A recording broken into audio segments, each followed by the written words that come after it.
Hey, can we talk for a minute? I know this might sound weird, but I've been thinking about what you said yesterday about my confidence and stuff. I'm not upset. I need you to understand where I'm coming from, okay? It only took 3 weeks, just 21 days for everything to fall apart. The story you are about to hear is not a happy one. It is not gentle. It is a story about a man who just wanted to be loved. He wanted someone to care for him for who he really was. But instead, he found a secret past that he was never supposed to see. It all started with one tiny detail. It was something so small and so normal that most people would never notice it. But for Harry, that one little thing changed everything he thought he knew about the woman he married. Let's go back to the very beginning. If we start there, you will understand exactly how this happened. Harry could not stop looking at a photo from a trip to Croatia. It had been 3 weeks since those pictures of people on a big boat or a yacht went all over the internet. Most people had stopped talking about them, but Harry couldn't let it go. Something deep inside him felt wrong. He would look at the photo on his computer screen and zoom in, then he would zoom out. He would walk away, come back, and stare at it again. It felt like the picture was hiding a secret from him. He could almost feel the secret breathing under the surface. Then, late one night, he saw it. He noticed something he had missed 100 times before. There was a small navy blue bag made of canvas sitting on the deck of the boat. It wasn't fancy or bright. It was just sitting there in the corner. But when Harry saw the gold letters on the front, his heart felt like it turned into ice. The letters said Soho House. Harry's stomach did a flip. He realized this wasn't just a random boat owned by a rich person. It was a special boat for members of Soho House. This was the same private club where Meghan had spent so much of her time for years. In that club, every room and every dinner was about power. Suddenly, things didn't feel like a lucky accident anymore. Harry's chest felt tight. He knew he wouldn't be able to sleep until he figured out what this meant. Harry opened a new page on his computer. His hands were shaking as he typed 3 things: Soho House, Marcus Anderson, and Meghan Markle. He had seen these names together before, but they never seemed scary until this moment. When the search results popped up, Harry felt a chill run down his spine. He always thought Marcus Anderson was just a fun friend Meghan knew from Toronto. He thought Marcus was just a nice guy who liked fashion and parties. But the things Harry was reading now did not match that man at all. Marcus wasn't just a person at the parties. He was the person making the parties happen. Harry started digging through old internet stories and magazines. He found things that had been deleted or hidden away. He felt like a detective looking for clues. All the stories said the same thing about Marcus. He wasn't just a helper. He was a person who sold access. This meant he connected young women who wanted to be famous with very powerful rich men. He introduced actresses to movie bosses and models to people with lots of money. One person called him the man who makes sure the right people meet each other. Marcus didn't just go to parties to have fun. He planned them like a scientist. Harry leaned back in his chair. His heart was beating very fast. He felt silly. Why had he never asked why Marcus was always around? Marcus had a front row seat at their wedding. Marcus was always whispering in corners. Marcus always seemed to be nearby, no matter where they were. Then a scary thought hit Harry even harder. What if Marcus wasn't just a friend? What if he was her handler? A handler is someone who tells another person what to do and where to go. Harry clicked on more old photos from Toronto. The next 6 hours would change everything he believed about his wife and their life together. Harry did not want to believe any of it. He hoped with all his heart that he was just confused. He hoped the photos and the dates were just a big mistake. But that hope went away the moment he picked up the phone. It was very late at night. The whole house was quiet, and Meghan was fast asleep. Harry called someone he hadn't talked to in a very long time. This person used to be part of the Soho House world in London. He was someone who knew the truth and would not tell a lie. When the man picked up the phone, Harry's voice was very quiet. He asked, "I need to know about Marcus Anderson." The man on the phone didn't say anything for a long time. Then he gave a big sigh. For the next 40 minutes, Harry listened to a story he was never meant to hear. He learned that Marcus Anderson didn't just run a club. He ran what people called a finishing school. But it wasn't a school for learning how to use a fork or be polite. It was a school for access. The man explained that Marcus finds ambitious women who want to be successful. Then he trains them. He teaches them how to dress, how to talk, and how to act around the richest people in the world, so they look like they belong there.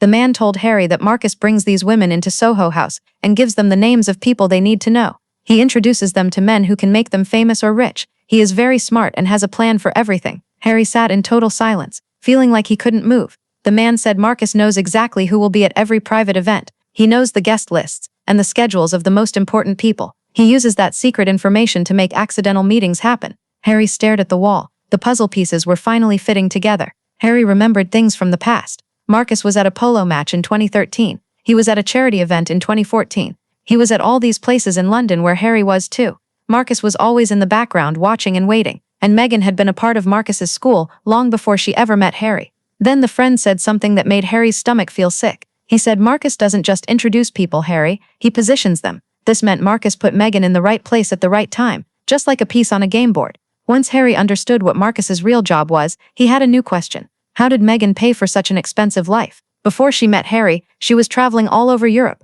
She wore clothes that cost thousands of dollars. She had memberships to Soho House in many different cities. She stayed in five-star hotels and went on expensive boat trips. Harry knew how much she made as an actress on her TV show, Suits. He did the math in his head, and it didn't make sense. She didn't have enough money for any of it.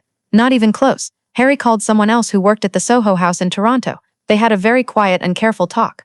What Harry found out made his hands feel cold. Meghan's membership at the club had been comped. That means it was completely free. She didn't get a discount. She didn't pay a single penny for 5 whole years. When Harry asked who was paying for her, the person on the phone got very nervous. Finally, the man said that Marcus has ways of making sure certain women can get in. He used secret accounts so no one would ask questions. Harry realized that someone had been investing in Meghan. Someone was paying for her to become more popular. Someone paid for her to change from a regular actress into a person who looked like she belonged with kings and queens. Harry grabbed a pen and started writing down the costs. He wrote down flights to New York, London, Spain, and Turkey. He wrote down the designer dresses, the fancy hair and makeup, and the expensive hotels. The total number was huge. It was about $70,000 every year. Meghan could not have paid for even half of that. Someone was helping her climb the ladder.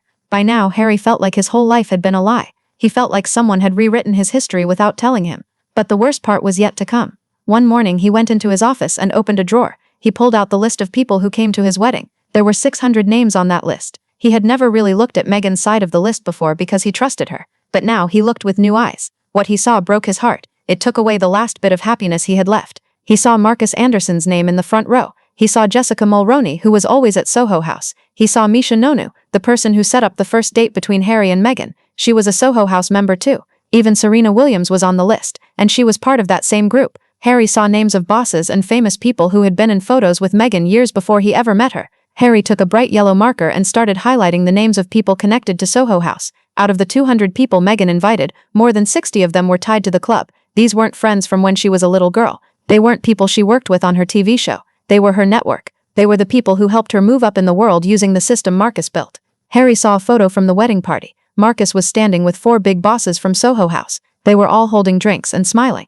They looked like people who had just finished a very hard job and won. Harry realized his wedding wasn't just about love. It was a meeting for the group that brought Meghan to him. Harry couldn't sleep anymore. He stopped eating too. He spent all his time searching for more information. He was checking dates and names over and over. He felt a constant feeling of panic in his chest. But there was one thing he hadn't checked yet. It was something he had been avoiding for a long time. It was his old phone messages. He remembered that his brother William had left him messages before Harry asked Meghan to marry him. At the time, Harry was angry and didn't listen to them. His hands shook as he looked through years of old recordings. Then he found it. The message was from November 2017. Harry pressed play. He heard William's voice fill the room. William sounded very serious and calm. He was almost begging Harry to listen. William said, "Harry, you need to hear this. The palace security team did a check on Meghan. She has been part of the Soho House group for a long time. Everyone knows what Marcus Anderson does. He puts women in places to meet powerful people. Meghan has been seen with people from our world since 2014. This is not a lucky accident. Please look into this before you ask her to marry you."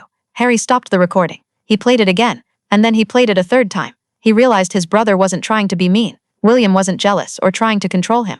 William was trying to tell him the truth. Harry found 2 more messages. In one, William said the security team found Meghan at events where Harry's donors were. In another, he warned Harry that Marcus knew all of Harry's friends. Harry had deleted those messages back then because he was blinded by love. He thought everyone was trying to ruin his life. But William wasn't trying to hurt him. He was trying to save him. Now Harry lies awake at night. He stares at the ceiling and thinks about the last 10 years. He thinks about every smile and every time they accidentally met. He wonders if any of it was real. Was she really in love with him? Or was he just the last piece of a giant puzzle? The truth he tried to ignore is now whispering to him in the dark. Meghan didn't just happen to meet him. She worked very hard to get to him. She was helped by Marcus and paid for by secrets. Harry always wanted someone to love him for who he was. Now he understands the sad truth. He wasn't chosen. He was a target, and that is the nightmare he has to live with every day.